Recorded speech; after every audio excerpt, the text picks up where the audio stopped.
Paramashivoham.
Om Nithyananda केवलं ज्ञानमूर्तिं गगनसदृशं तत्त्वमस्यादिलक्ष्यं सर्वभूतं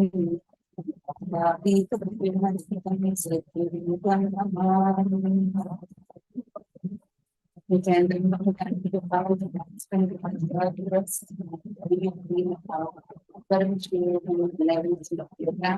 we can do all our viewers for the watchers live right now through various social media platforms. How are you doing today? All the viewers across the social media platforms, Facebook, Twitter, Instagram, YouTube, various social media pages. How are you doing today? Very nice to see so many of you have gathered here. And every one of you that have come, welcome to the day 3 of Paramashivoham. And today is a very, very special day because all of us are going to be learning, venturing into the parallel universes. We are going to be going beyond the zones that we are in right now, and we are going to be entering into the parallel universes. So, every one of you that are here with us, Ma Purani Gunashekaran, and Ma Nisha, Ma Donna, Nithyananda, Ma Chaitanya, Ma Alexandra, Ma Nitya Prema, and nice to see all. So many of you that have gathered with us. Mingyu Chen, Ma Nitya Chakravarti Swarupi, Shuan Zain, and Malagam Mai, are you all ready, fresh for today's day after that intense yoga that all of us just did? And most importantly, today is a very, very special day because today all of you are going to be having a powerful initiation where you are going to be traveling to the parallel universes to meet your ancestors. You have your mother-in-law, your mother, your father, your someone, your close relative who passed, who left the body, who have passed away, and you're not able to, you have a lot of connection with them and a lot of incomplete, but you really want to complete with that, then understand today is the day for you. Especially if you have someone in the COVID times, who lost their loved ones or who have lost their loved ones for any reason, in the recent past or anytime, you can reach out to them, and this is the best gift that you can give them. When your parents had passed away, you really want to tell something to your mother, and you were not able to convey your love to her, or you really feel bad. But if she were alive, you really wanted to apologize to her for something, you wanted to express your love to her, then understand today's initiation is just for her. So it's going to making all of us raising the such Even if it's a conscious or visualize something, nothing is negation of the skin. You just sit back, relax, and enjoy. This is a flight where you don't even need to wear a seat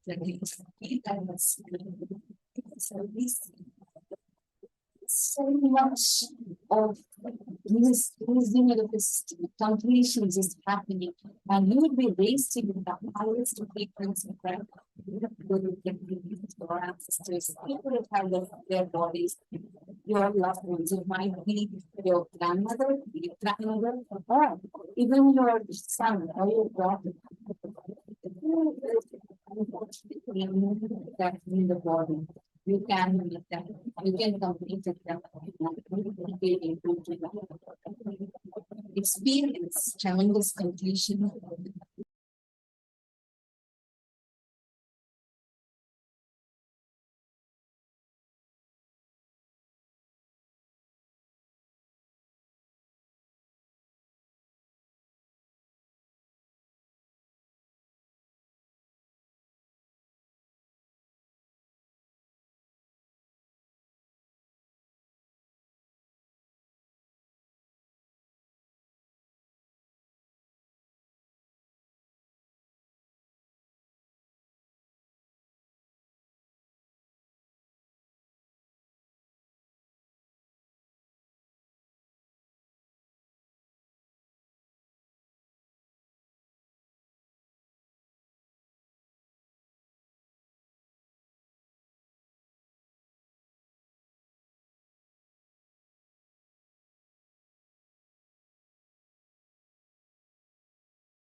Nithyananda, apologies. I hope now our audio is better. Are all of you able to see us and hear us better now? Nithyanandam, I sincerely apologize for the audio glitch. I hope all of you are able to see us and hear us. Is the audio better for all of you? If all of you are able to see us and hear us now, please let us know. Thank you. Wonderful. Thank you so much. Now, we were just sharing about today's initiation, and welcome to each and every one of you that is here with us. Nithyanandam, Ma Nitya Prema, Ma Alexandra, Hedi Shlak, Nithyanandam, Ma Dahanananda, Ma Sarlananda, Ma Ernestine Jackson, Nithyanandam, to all of you that are sitting here with us today. Ma Sally Shen. Now, today we are going to be entering into a very, very, very important and an exciting initiation. The initiation where all of us are going to be meeting our ancestors. We are going to be raised to such high frequency where, for example, unfortunately, your loved one, it might have been your great-grandmother or your grandmother. It might have been your mother or father, anyone, your loved one but who is no more in the body. Unfortunately, due to some reason, they have left their body, and you want to meet them and you want to experience completion with them, and you really feel you're really missing them. Don't worry, Swamiji is here for you. Swamiji is going to be initiating us in such a powerful initiation where he's going to be raising all of us to a very high frequency, making us all experience our parallel universe. You are going to be traveling to the Pitraloka. We all are going to be experiencing the astral travel, and you will get to meet with your ancestors. Anyone that you choose, you can meet with them. All you need to do is just get their picture and come and sit for the initiation today.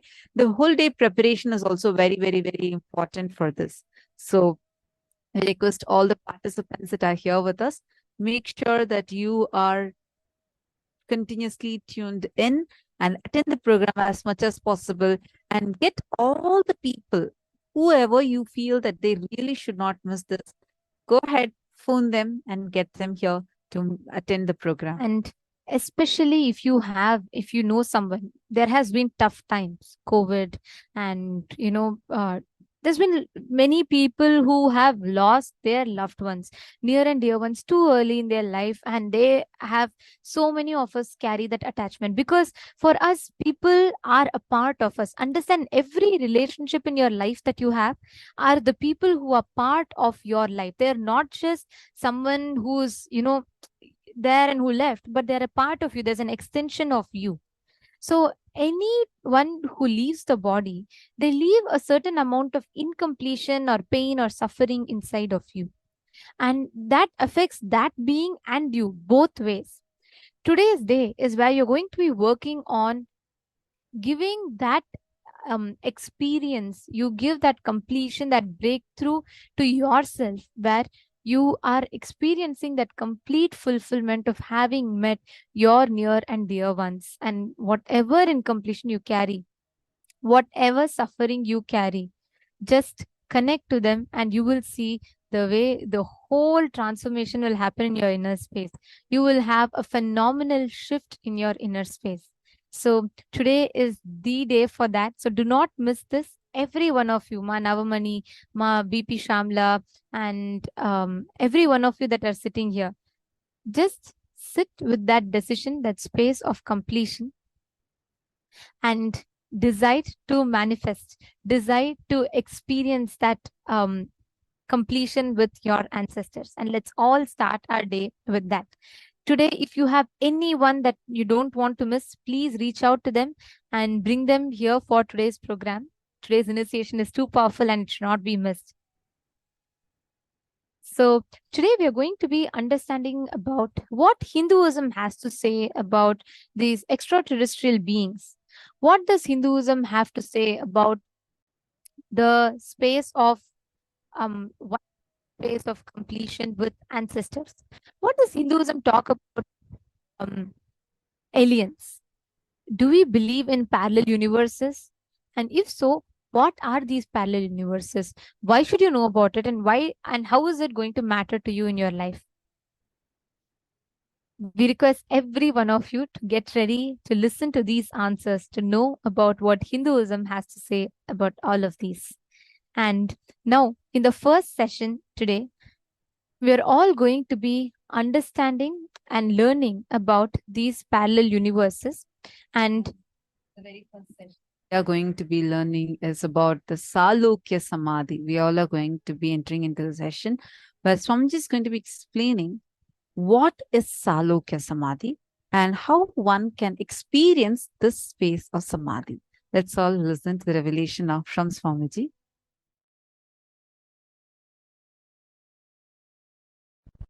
Human beings, listen, one of the biggest problem human beings facing in the world is feeling alone, feeling lonely, feeling orphan, feeling left out, feeling ununderstood, feeling unrecognized, feeling lonely, all this. Feeling lonely in different ways. When you make Paramashiva feel you are part of him, he makes you feel you are part of him. Then it is win-win for both in the life. You win, he wins.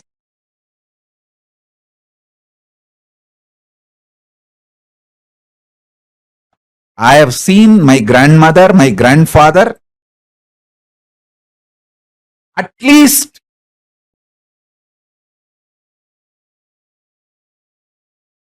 100 people in my life. I have seen.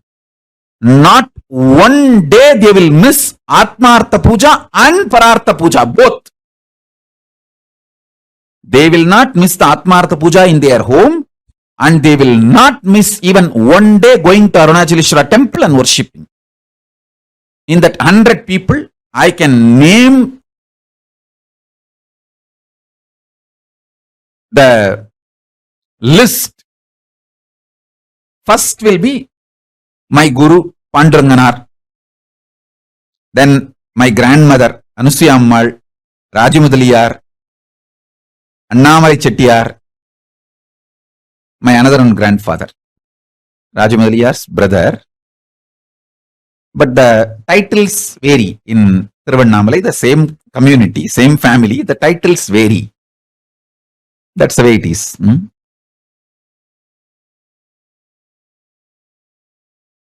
And at least 25 Shivacharyas I can name. I know them personally because I had been to their house many times.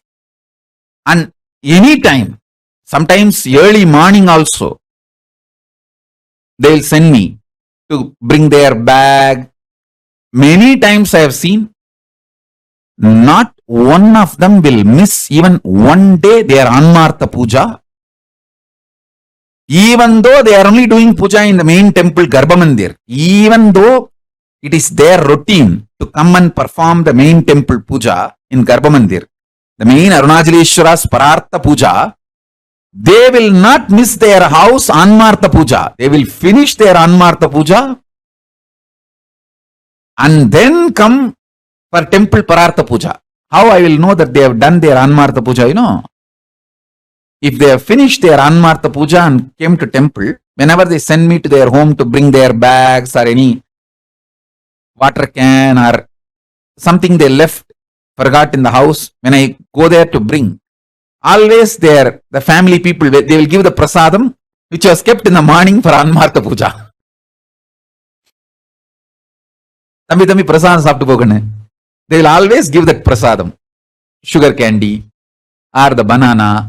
Whatever was kept in the Anmartha Puja, they will never miss giving that prasadam. That's the way I know. Understand? Arunagiri Ishra elaborately explained this to me. People who are responsible to keep the ecosystem alive, their level of commitment, intensity, sincerity, and responsibility, all that is much higher than ordinary devotee who comes and goes. That is why I always tell people, the commitment of the sannyasis in our Sangha is completely different, because you are not committed only to me, you are committed to this whole ecosystem. You are committed to keep this ecosystem alive. The sannyasis and Kailasa, whether you are a Krama Brahmachari, or Naishtika Brahmachari, or Apat Sannyasi, or Purna Sannyasi, or Grihastha, if you have become Kailasavasi, your commitment, your responsibility is totally different, because you are committed to keep the ecosystem alive. Even if you are a Balasant in Gurukul, you have committed to keep the ecosystem alive. You cannot compare yourself with a devotee who comes and goes. See, Sometimes a devotee who comes to Arunachaleshwara temple, he gets the boons from Paramashiva much, what do you call as bigger than the boons given to Shivacharyas or the Saiva Velar administrators of the temple. But you need to know, living around him and keeping the ecosystem alive and being dedicated to him is the greatest boon than any other boon. If you measure from the outside world, outer world, in that scale, sometimes a devotee might have got a bigger boon. Oh, he got a lottery. He came to Arunachaleshwara and prayed and got a lottery. That doesn't mean immediately you will start thinking all the temple, Maniyam and Adinams, Sannidhanams, oh, even a devotee got lottery, crores. Seems like he is in a better position. No, surely not. His commitment, his relationship is different. Your commitment, your relationship, your responsibility is different.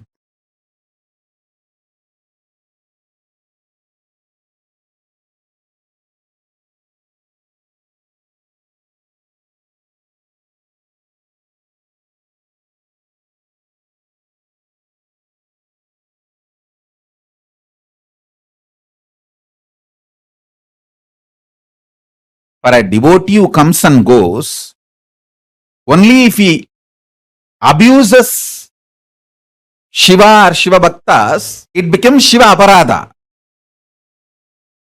But a committed person who is supposed to keep the ecosystem alive, even if he misses one day Shiva Puja, that becomes Shiva Aparadha.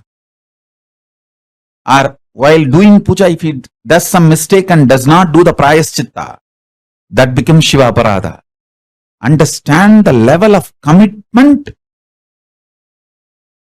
and the responsibility is different.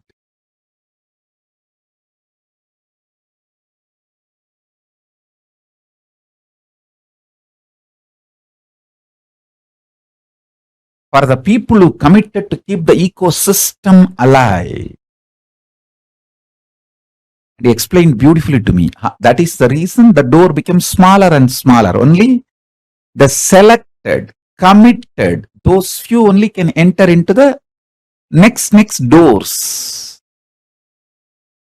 Understand? People who committed to keep the ecosystem alive, Kailasavasis, whether you are a Gurukul Balasant or Krama Brahmachari or Naishtika Brahmachari or Grihastha or Sannyasi, Apat Sannyasi, if you belong to the order, Kailasavasi, you are already in Salokya Mukti.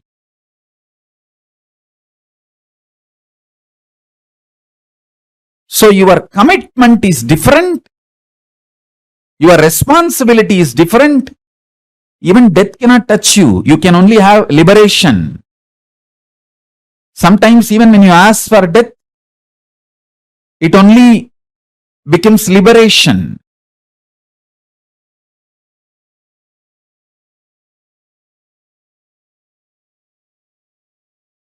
So understand,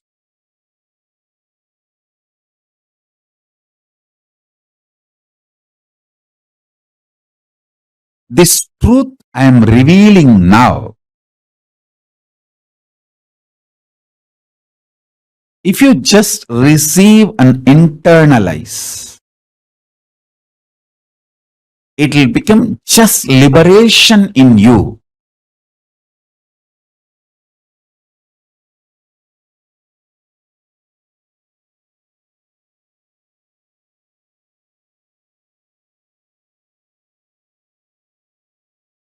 The example now I gave, what Arunagiri Yogeshwara taught me, how the doorway becoming smaller and smaller when you go near the Garbha Mandir. Same way, when you start intensely listening,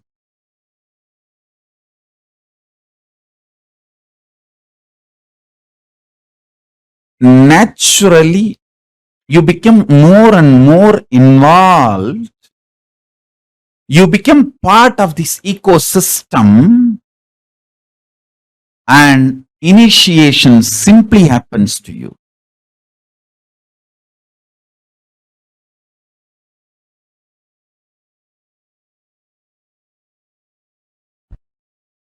Greater signs of Paramashiva, life, existence, reality can be realized with a greater ability to visualize. Paramashiva Dhyana, visualizing Paramashiva's form with 25 heads, 50 hands, 75 eyes, is a powerful method to evolve greater visualization possibility in you, which will make you understand the greater signs of life and greater involvement with life. Listen intensely, step by step. When you have greater possibility of visualization, your involvement with life will be more courageous.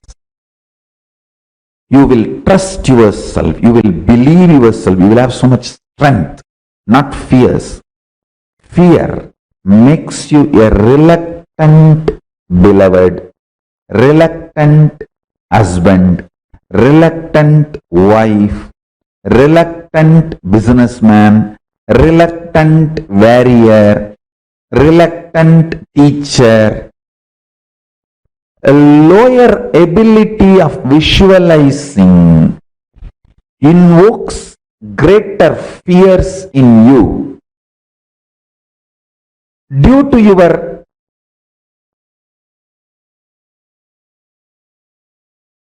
lower visualization level, more fears, more unknown. Because there is more unknown, more fears, less involvement. You become a reluctantly involved in everything, and that creates more fear. It becomes a vicious circle. More fears, less involvement. Less involvement, more reluctance. More reluctance, more fear. And more fear feeds into less involvement. Less involvement, then more reluctance. More reluctance, more fears. Just more and more and more this vicious circle puts a man into delusion, breaks his body, mind, finally. There is no actually finally, it is just deluded existence. Greater possibility to visualize changes the whole game. That is a tipping point. When you have a greater possibility of visualizing, less fears, more involvement, whether in your business, in your career, in your health, in your relationships, in your power manifestation signs, in your enlightenment, in everything you do, greater involvement. Greater involvement means greater revelations about the greater signs of life. When you understand the greater signs of life, greater courage, more possibility, more fearlessness, more joy.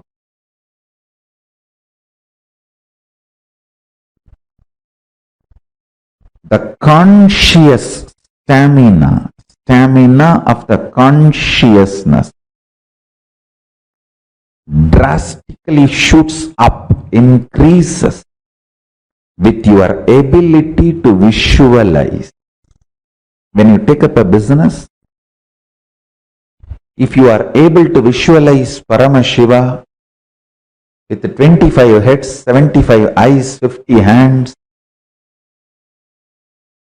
if your inner space has that visualization capacity, when you take up a business, you will have a deep visualization, greater involvement, less fear, less unknown. Even when you know how many things are unknown, they become known. Listen carefully. If you know how many things are unknown, they become known to you. Intensely understand.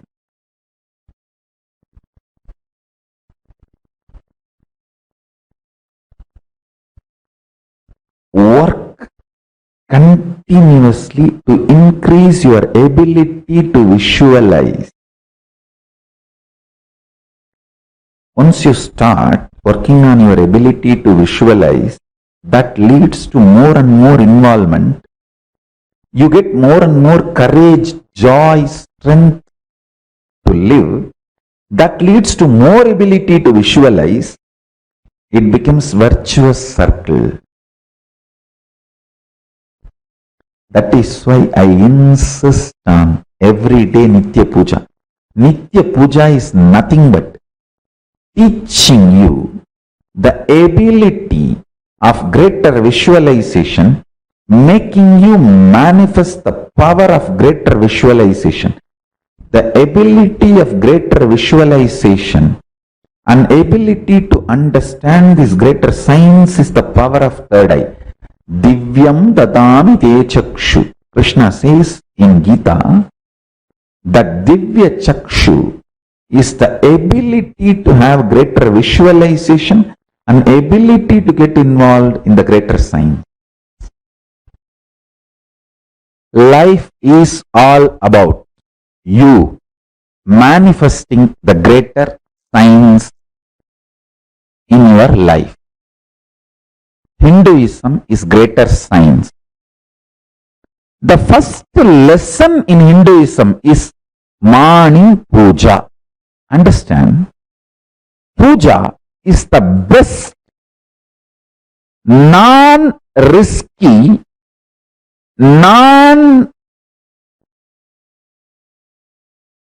listen carefully, let me repeat. Puja is the best non-risky, means no risk, volunteer, happy methodology to manifest greater visualization.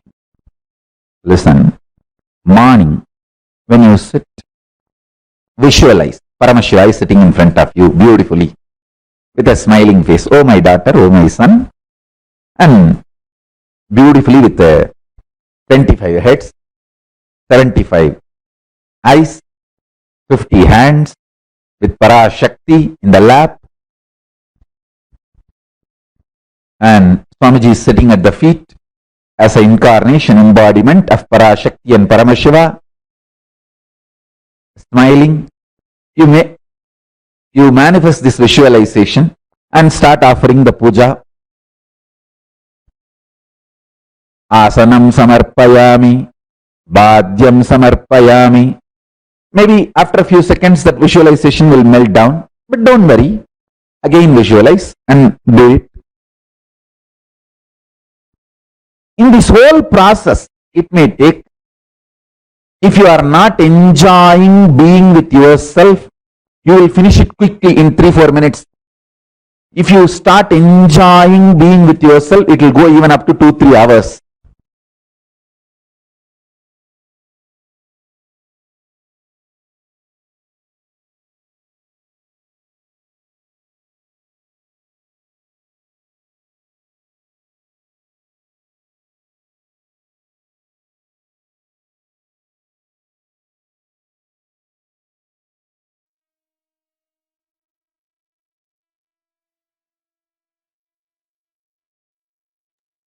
Sorry. Salokya Samadhi. Swamiji had very beautifully revealed to all of us here how each of us continuously living in that space where living around the master at all times, continuously living in their presence and space is Salokya Samadhi. Actually, every Kailasavasi is in Salokya Samadhi. Every single Kailasavasi who whoever is part of the Kailasa living around as sannyasis, Swamijis, each of us are actually experiencing that space of Salokya Samadhi. So every one of you that have joined with us, literally where you become part of Swamiji's life, where you become part of the Guru's life, that is Salokya Samadhi. Living around the avatar, experiencing constantly. See, normally what it is you, Swamiji becomes a part of your life when you get connected, you start attending programs, and you experience that shift and transformation in your life. Swamiji becomes part of your life. But Salokya Samadhi is where you become part of Swamiji's life. You become a part of his life. You become a part of the people that is part of his life, where he plans and Swamiji personally guides and Swamiji himself takes us through. That is Salokya Samadhi. Actually, every time I listen to this session, right, it just reminds me of how much Swamiji plans for each of us, right from what should be our goal, like how we should plan, what is the vision, and aligning us to that vision, that goals that we have set. That space is Salokya Samadhi. So it's a very, very beautiful space in itself to be in. And that is what Swamiji bestows to all of us living around him in his presence. Actually, all the Sarvajñapita Yajamans, Ma Parichedya, Ma Carry Chow, Ma Mahadeva Swarupa, and Ma Sharmi Patel, every one of you that are sitting here, understand, all of you are actually in Salokya Samadhi. The moment you take a step, right, each of you have taken a step to become part of the Kailasa, to become part of the founding father or founding mothers of Kailasa. And please understand that each of you have become a part of the Salokya, Swamiji's world, means his life, his family, and part of his vision. So that is a space of Salokya Samadhi, and that is what Swamiji is gifting to all of us.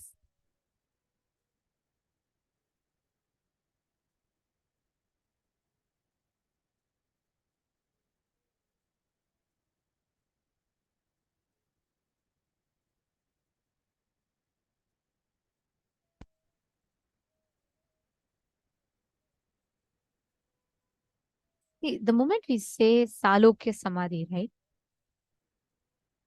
that is a space where you start experiencing the oneness with the master and start manifesting that as your experience. There are many levels of experiences in Salokya Samadhi.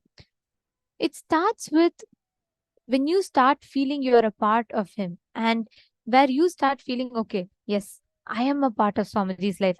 How many of you have felt, how many of you, whoever are, part of the Kotharis, Mahants, or Kailasas, and, even, doing some Kailasa project, you feel like, oh my God, I am a part, I am making this happen. I'm a part of this happening. How many of you feel like that? How many of you have experienced that?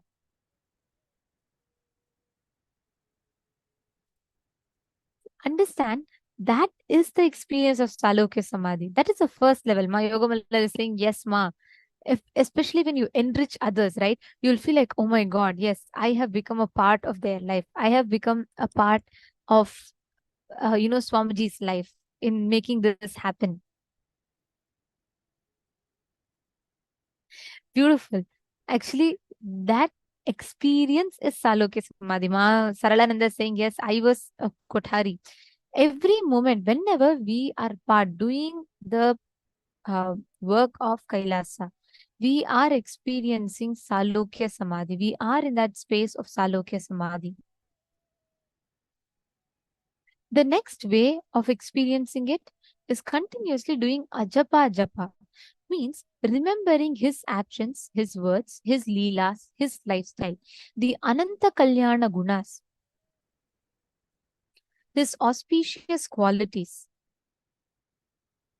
the way he expresses, the joy he radiates, all of this is Salokya Samadhi. Means when you remember that favorite pastimes, whenever we share the experiences or moments with Swamiji, all of that is Salokya Samadhi. The next way is keeping the ecosystem alive.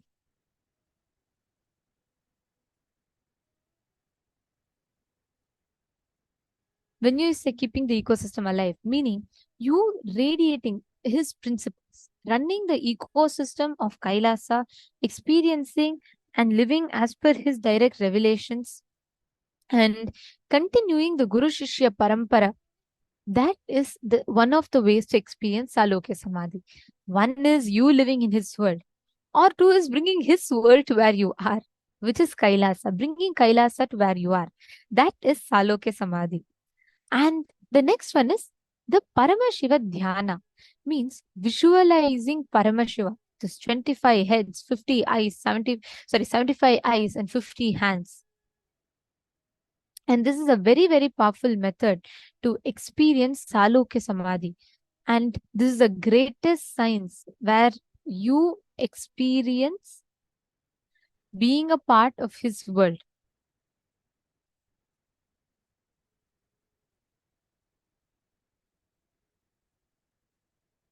Most of the times, all of us battle with emotions of loneliness, feeling orphaned, feeling left out, feeling like there's no one for you, feeling alone, feeling unrecognized. All of these happens in multiple different ways.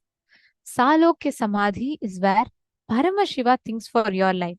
Your responsibilities are taken care by him, where he takes care of you.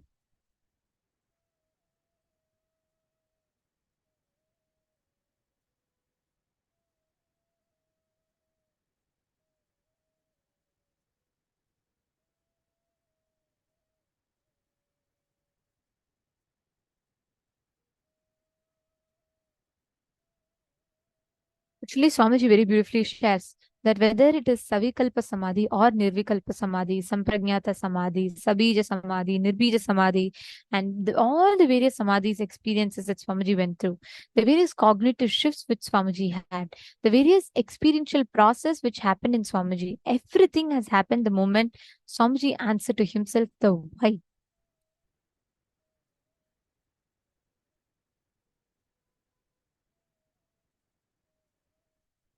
You answer the whys in life, the why will remain as an incompletion if you do not answer it. If you complete with your why, with the right answer, the if will not happen. Don't allow the if, the assumptions to happen. When the why is not complete, take a few minutes, ask why. All the whys. Okay, why exactly should I follow this? Why exactly should I live these principles? Why should I do this? Why should I do that? All these basic whys that we have in life, attend to them. Let us, each of us, take a few minutes, attend to each of the why in your life.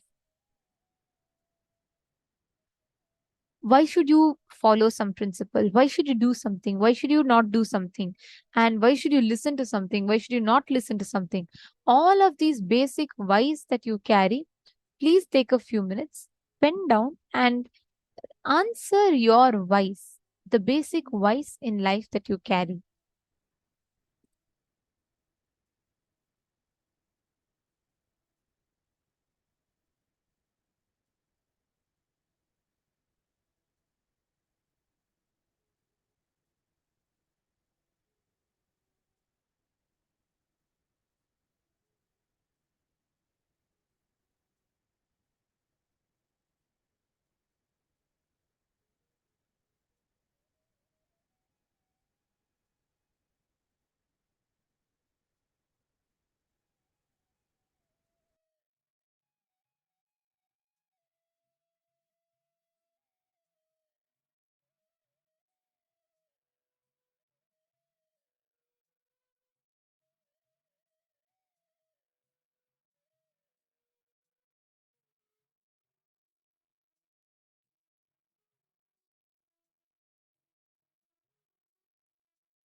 Now, as all of you have finished writing, the Salokya Samadhi, the experience of Salokya Samadhi, is where you are transcending beyond all these basic questions that you have in life. And more than that, you become a part of the whole larger picture, means you become part of Swamiji's life. Ma Satya is asking a question.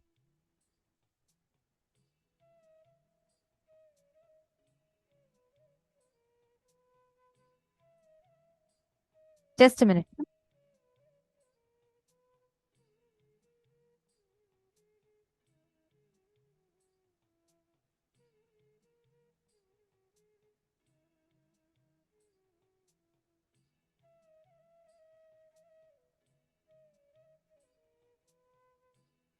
Satya is asking a question. Why should we chant long mantras, Ma? Is it to get focused? Would like to know why long mantras? And what is the 1200 breath process? Okay, Ma, see, all mantras that we chant, you need to know, it's English, I talk to you, you talk to me, that's all. It's just communication. But Sanskrit is one of the most profound languages. Every syllable that is created in Sanskrit, it is scientifically proven how it awakens your brain. Actually, Sanskrit is one of the most advanced languages, which is recognized as one of the most ancient languages, and it is so beautifully planned such that the vibrations that you create in you, when you chant these mantras, they directly, just that vibration creates one experience in you, just the vibrations. So, Ma Satya, when you sit and when you listen and when you chant these mantras, you are creating those cosmic vibrations in you, which itself will give you the experience. It will raise you to that highest frequency. Are you understanding? Ma Satya K. And why 1200 breath processes? Okay, this is a fun fact. You all will be learning about it more, but I'll just tell you the basic.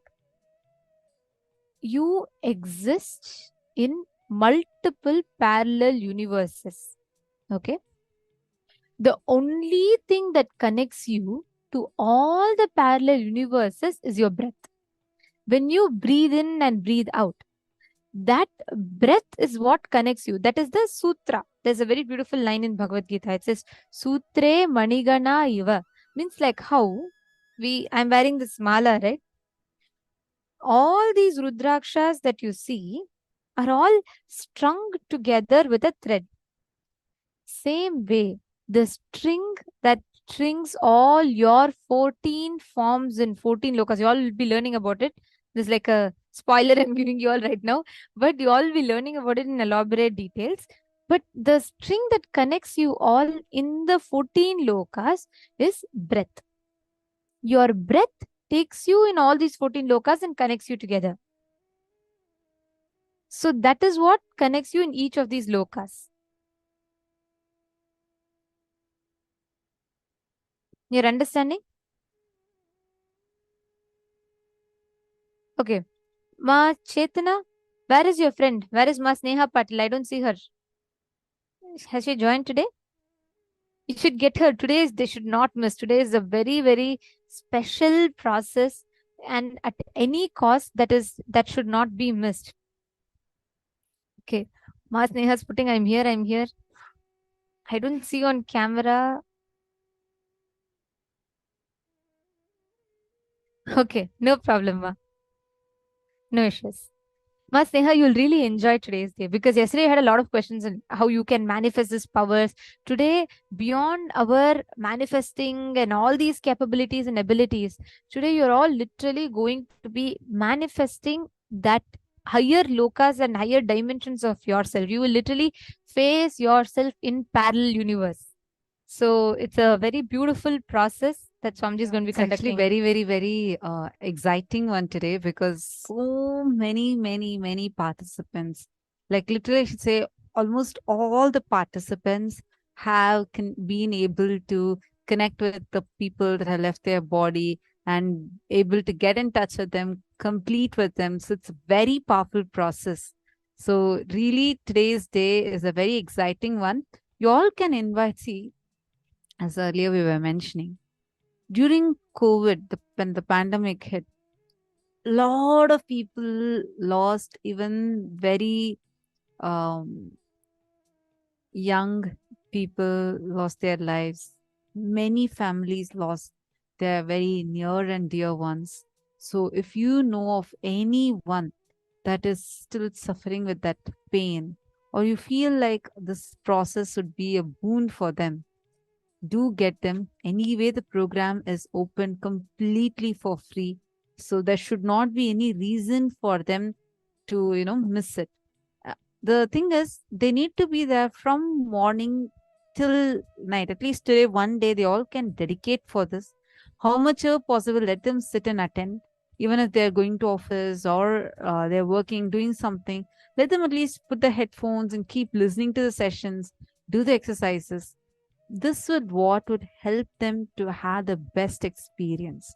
The whole day preparation is needed. Understand? Swamiji is saying that you don't worry. You don't even need to tell. You don't even need to sit and do some big tapas, some sadhana. Nothing you need to do from your side. Just be here. I'll do everything for you. So Swamiji is, out of his immense compassion, stretching himself so much just so that we all can have the experience.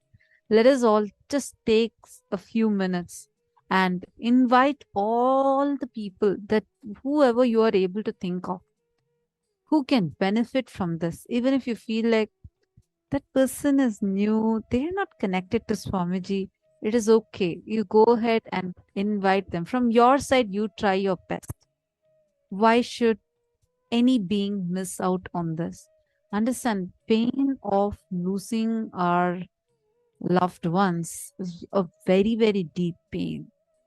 And for many people, especially due to the pandemic and now due to the heat wave, there are a lot of lives that are like, so many people are losing their lives. And during this time, we can reach out to the people, their family members, support them emotionally and spiritually, help them. They can surely benefit from this, and they will be able to come out of that pain by directly talking, communicating to those departed souls, doing the astral travel. And for them to be able to do that, it is important that they attend the program fully, because only with all this preparation, they will be able to do that successfully. So we request all of you, reach out to your friends and family. You all can let us know if you're reaching out to your family members, anyone that you think who can join, this will really benefit them. Please let us know, and we will definitely be able to send out emails to them. Or we'll just give you the join link. You can directly send them that they can come here. One thing, you starting to experience his loka, Salokya Samadhi, starts with enriching. See, what does it mean to live as Paramashiva? When we say live as divine, all of that, it starts with when you get a best. If you celebrate your birthday party, imagine you yourself go buy a cake, you yourself surprise yourself, you yourself cut the cake by yourself, you celebrate, you eat the cake. How fun is it, as opposed to getting all the people who value you, who are important to you in your life, and when you celebrate together, that is celebration, right? Same way, when any experience, when you manifest it together as a group, it always creates a profound impact.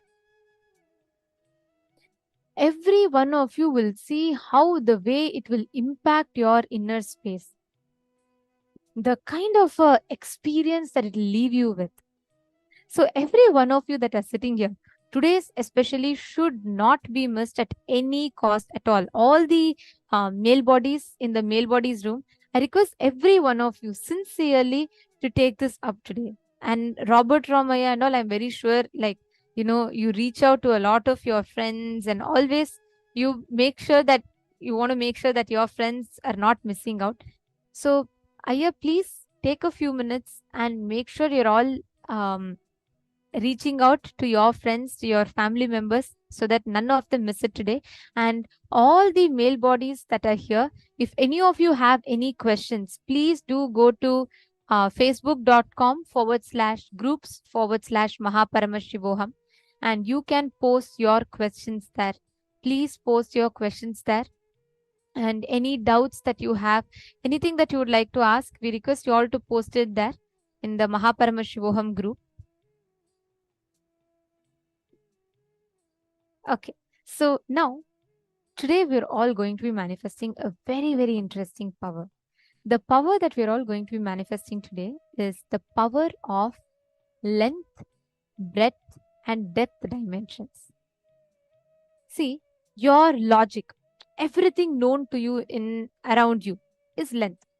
Like physics, chemistry, math, biology, all your studies, all of it comes under the length dimension. They all fall under the length dimension. Next is breadth. Breadth is emotions, your creativity, your experiences, the space that you experience, the shift, all of that is in the breadth dimension. The next is depth dimension. Depth is your cognitions, what you center yourself upon. That is the depth dimension of you. Today, when you are going to be experiencing all of these parallel universes, multiverses, everything, it's important that you understand these dimensions and you learn about them. Right? So now we're all going to be manifesting a very, very interesting power. Are all of you ready? Please partner up. You're all going to be partnering up with one of the partners here. This is only a game, okay? Imagine you're just playing a game. Don't worry. If you fail, nobody's going to give you a fail marks card. Or if you pass, nobody's going to give you a first prize if you pass. It is only a fun. But when you start manifesting this, understand your brain awakens itself to the higher dimensions. When you manifest powers, literally your brain expands, like physically expands. Means physically your brain grew, start developing these higher cognitions in life. So I request every one of you to do this power manifestation processes very, very sincerely. Okay? Shall we all do it now?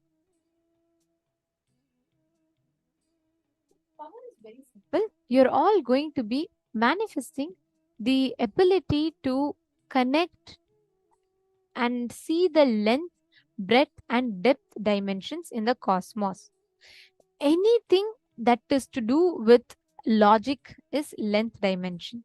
Anything. Like for example, if your friend asks you, okay, like for example, Mapurani Gunashekaran, let's say your friend asks you that, can you just tell me the distance between Moon and Jupiter? Without using Google, you will actually be able to see through your third eye itself and you will be able to tell. Everyone, every moment of our life, all of us are constantly so dependent on internet. Oh, how do I have to do this? Let's go to Google. Let's go to Google.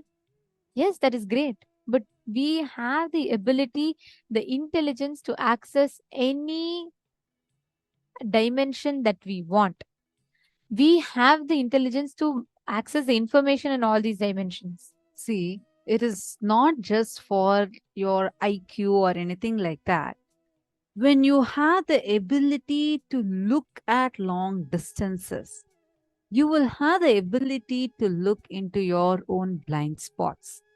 Of course, I know it's cool to see different planets, different planes of existence. See, don't think, oh my God, it's too good to be true. But it is true when you're with the avatar. See, you just make sure you're following the process. Don't try to think it's too good. I don't think I can do it. Drop all those cognitions. Sit here. Definitely you'll be able to see. If you are having your mirror, Jnananjana, the alchemy products, even if you have received it in the previous seasons or any other program before, please get it. These products have no expiry date. They are still retaining the energy, because in the Kristashila, like the granite slab that Swamiji has energized, or the mirror that Swamiji has energized, all these, you will be able to see these information very clearly. Now, the first thing, when you are able to activate your length dimension, length means your logic. Logic, like anything that you are thinking, your knowledge will become that sharp. Imagine and see, suddenly someone comes to Liang Shuma and asks, Liang Shuma, now tell me the distance between the sun and earth. You would not be sitting and like Googling, trying to Google. It's just like that, no answer. And this is the same thing when it comes to in your business strategies. This is the same thing that when it comes to your, where you need logic, you need really sharp logic in your life. This is what will help. Are you all understanding? Happening from Swamiji's life. When Swamiji was 9 years old, right? So when Swamiji was very young, Swamiji Swamiji went to a temple, and Swamiji had like one beautiful cosmic form, a divine feminine form appeared in front of Swamiji. So the moment Swamiji saw, Swamiji was like immediately he was so enthralled into that vision. And after that, Swamiji got the vision of a Sri Chakra. Actually, you all should know Sri Chakra is one of the most complicated geometrical structures. Okay, it's like you have to draw like multiple triangles, each in a particular angle, and the measurements has to be accurate so that you get the whole yantra right. So yantras are basically cosmic geometries. Means it is the representation of the cosmic energies in certain geometrical figures and patterns. So the moment Swamiji got this vision, right, just as a 9-year-old boy, look at what Swamiji did. Swamiji immediately ran back to his house. He took a compass from his brother's geometry box. Swamiji took a copper sheet, and Swamiji etched out the entire Sri Chakra in a copper sheet. 9-year-old picking a pencil and even drawing is something great. Swamiji had carved deities and like made things of copper sheets when he was so young. That's the whole beauty. Actually, this ability of Swamiji, the length dimension with which Swamiji will calculate things, it'll be like mind-boggling. Many times I've seen there'll be like accounts team people will take and go for any blessing. So then Swamiji will be able to, the moment Swamiji sees a huge set of numbers, immediately, like in a fraction of seconds, Swamiji will say, this number is not the right value. There should be 2 decimal points less. It should be 2 decimal points more. Like so fast. It will not even be like Swamiji will take a few minutes to calculate. No, Swamiji will just know it. And same way, there's this one construction that Swamiji had asked, like the team to, like they were planning to build. The construction was happening, and they were planning to build a huge hall. Swamiji had given a detailed vision for the sake of the program participants. So the basement was put, and the hall was getting constructed. Swamiji was there, and the basement and the first floor level, the basic construction, just the foundation was put. And once this foundation was put, Swamiji went for inspection. Swamiji himself will go every day and check to the detail. So Swamiji went. And Swamiji said, the moment Swamiji saw, Swamiji said, hey, this foundation is not strong. The structure, if you do like Swamiji explained about the structure a bit, Swamiji said how the dimensions and the pillar that's constructed, this will not take the weight of 2 floors. The plan was, I think, 2 or 3 floors. And Swamiji told this. The team did not listen. The team went ahead. They said, no, Swamiji, we have checked with the best engineer. The engineer is saying, this is the way it will work. And they gave a big thing to Swamiji. They said, we will build it like this, Swamiji. And then Swamiji just gave a smile, and Swamiji went. Few days later, I think about a week later, Swamiji went back to the same site. And then Swamiji called the construction people and said, look, go measure it now and see. Already it has sunk by 2 inches. Understand? Swamiji is not carrying a measuring tape with him. Like, it's like just visually Swamiji is seeing and Swamiji is telling. After calculations and all the engineers discussing, the whole construction team going with meeting, they all come back with the same report saying, sorry, Swamiji, we should have listened to you 1 week before when you told it, sir. Swamiji was right. The construction, the basement is weak. We cannot, the foundation we have built is completely wrong. The building has started sinking and we need to redo the whole thing. And then the person, the engineer who was doing the calculation, he comes back and says how his calculations, there is a small decimal point change, and which is why the whole calculation was wrong. Swamiji was able to identify it just by seeing. I was like really amazed. I'm like, I was blessed to be around Swamiji during this time. We were walking with Swamiji, and Swamiji just did it in a matter of seconds. Just, I don't even know how Swamiji did it. Like, just with one look, Swamiji was able to tell the numbers and clearly say whether the pillars will be able to bear the weight, whether the foundation is strong or not. And then Swamiji explained all of them, how the foundation shape should be, how deep it should be to the ground, so that it is able to bear. And the engineer who was there, he's some award winner, he's a very well-known personality. And then the engineer was shaken. He said, I had never in my life seen someone who can just see and calculate it to this extent. He said, Swamiji, I can literally drop all my degrees at your feet. I don't feel any value for these degrees, these PhDs I have gotten. I had done so many years of studying, and Swamiji just came once, just by one look, Swamiji was able to tell it like that. Understand? Now Swamiji has given that power to all of us.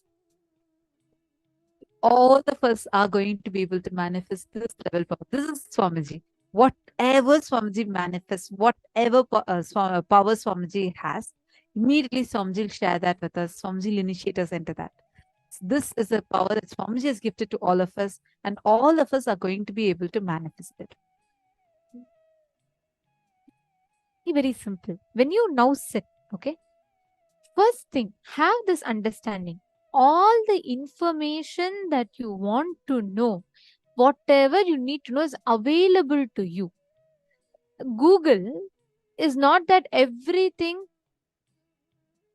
you're going to be having it like fully preloaded information set.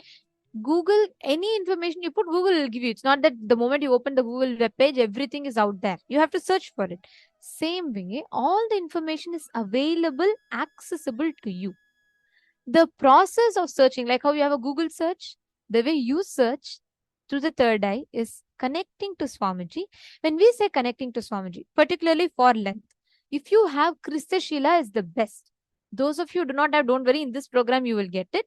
Those of you that have the mirror, energized mirror, please apply the Aushadha on the mirror. And those of you that have Aushadha, please apply Aushadha on your temples and on your third eye. Sit and manifest intensely. Connect to Swamiji and chant the Mahavakya. Let your friend ask you, let's start with some math question, okay? Let your partner ask you any questions. They can say, okay, what is 575 times 684? You should be able to scan through your third eye. Whatever answer Swamiji reveals to you in your third eye, just go ahead and share it. Every one of you can do. Sorry. One thing I just wanted to tell, the math calculations, these numbers, usually we all carry a lot of pain related to numbers. What to do with these examinations, and how many of you here had the habit of, even now after so many years, suddenly at night, someday you'll have a nightmare, like you're sitting in the exam hall and you're writing, the bell is about to ring and correctly you fail in that paper and you feel so bad. How many of you have had these dreams even after you would have finished your school, college years before, some 10, 20 years before? Still you wake up with that dream. Many times it will happen to you. How many of you like that? Can you wave your hands? My goodness. Understand? Ma Hongli Wong is waving her hands so much. Yes, she can relate to what we're saying so much. See, understand. This is what the modern education system has done to us. See, this, you're not alone. I was thinking, like, I got these kind of things. I used to think that, okay, it's only like maybe a few of us experiencing. I saw it was like a meme on social media, like where even now after 20 years, 30 years, people still wake up with a nightmare thinking that their exam time is almost over and they're just not able to finish the paper or something to do with this examination. That has become such a deep incompletion in us. So when you're starting to manifest these number, like play with the length dimension, even if you're not able to manifest it initially, it is okay. It's okay. There's no problem. Swamiji will manifest it through you. You just go on doing completion with any other pains that are coming, incompletions that are coming. Just understand, if you're not able to immediately manifest the numbers, the only reason is the past suffering that you have been through. Swamiji says it affects our very consciousness. The pain that is inflicted upon us during this period of exams and whenever we are studying all of these, it inflicts us that deeply. You all are understanding? So the way, the length dimension, once you start mastering it, all this pain will completely get healed. Then you will not get any such nightmares. But even if you are getting such things, like you're not able to immediately manifest the numbers, don't give up. Be very clear. It's nothing to do with you. The power manifestation is happening. You just need a little more completion. The quality wise, your space is pure. You don't need to increase in the quality of it. Your consciousness is pure. You just need the quantity wise, you need a little more oneness, little more completion. That's it. So sit confidently, lead the results to Swamiji, simply chant the Mahavakya and guide it step by step. You will be able to. Okay. So now let's start the manifestation. Each of you connect to one partner and have them ask you any question. Start it like a game, random. They can ask you any questions that they want. And first round, see, it is not that you will 100% get it right, because for the amount of incompletions, fear that sits inside of you against these studies and exams, really they all, because as kids, you continuously, all of us are force fed these incompletions of education and the pressure, all of that. Now it takes time for it to heal and for you to be able to start manifesting. So don't worry about results. I'm not saying you will get everything right first time in the first question itself, but play with it. Don't worry about the result. Just play with Diana. Just connect to someone. Ma Diana, please connect to someone and just sit and manifest. Last Paramashivoham, when you attended the last Mahaparamashvam itself, that initiation has been sown into you. You just now need to sit and manifest. And let us all 3-minute timer. Every round, only 3 minutes. Can all of you quickly get your partners? One team will be Nithya team, one will be Ananda team.